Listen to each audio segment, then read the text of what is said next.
大家好，我是燕子，每天更新一道菜。今天用鸡爪做好吃的。鸡爪剪去指甲，清洗干净。锅中加入凉水，放入鸡爪、姜片、料酒，大火煮开，撇去血沫。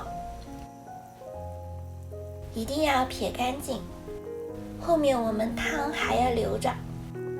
盖上盖子，转中小火焖半小时，焖得软糯一些，后面炖的话更容易入味。煮鸡爪的时候也不要闲着，拍一整头蒜剥皮，剁成蒜末，多放些蒜末更好吃。时间到后，把鸡爪夹出，控干备用。这个汤便是高汤了，你可以用它煮面、煮麻辣烫，想怎么吃都可以。再准备一个酱汁，碗中加2勺韩式辣酱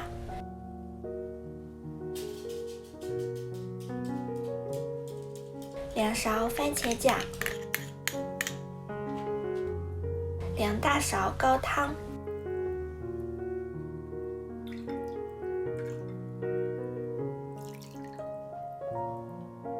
，3勺生抽，半勺盐，1勺白糖，1勺辣椒面，搅拌均匀。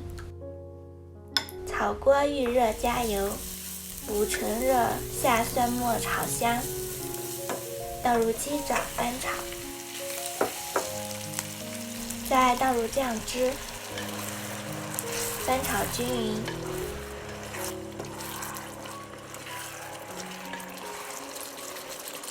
加盖转小火焖10分钟，中间记得搅拌一下，避免粘锅。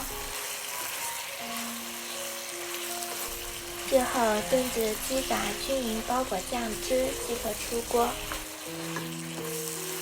做法非常简单，却很美味，甜辣软糯，吃一口就停不下来。如果你喜欢，也试试吧。好啦，本期视频就分享到这里啦，喜欢我的视频就关注我吧，每日为您更新一道菜。